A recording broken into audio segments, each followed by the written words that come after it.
G'day, welcome to another video with Better Pics. Hope this finds you all well. For this one, we're having a look at how we have our images displayed on our desktop within Adobe Photoshop. I often use Photoshop for design purposes, and sometimes it's great to have a couple of images or pages or layouts available for viewing at the same time, particularly if you've got an image or some sort of content that spreads across multiple pages and you want to look at it from a design perspective to see how everything is going to fit and work with each other. In this case, we've got two images that are of the same subject. It's a construction site down the Gold Coast, looking from the beach back towards the building, and you can see that one is slightly zoomed in and the other one is slightly zoomed out. Alright, so the reason that I selected these images is if I was selecting an image for a cover, I might want to look at how each of those images works with the graphics and text and other details that are going to go onto that cover.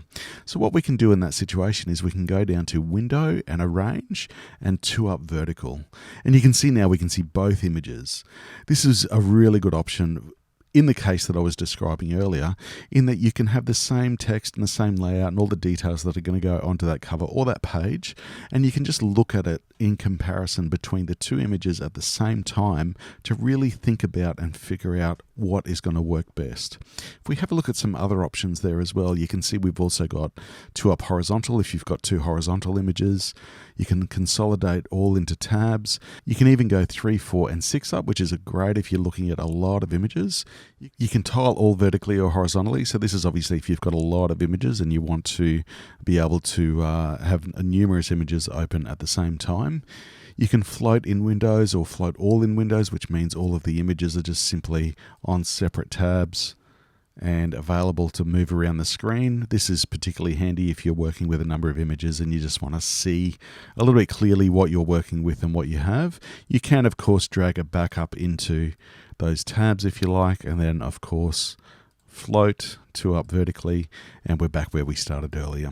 We can also match zoom, which is great if we have one that is zoomed out a little bit differently. There we go. We can match rotation, match location. Of course, we can match all.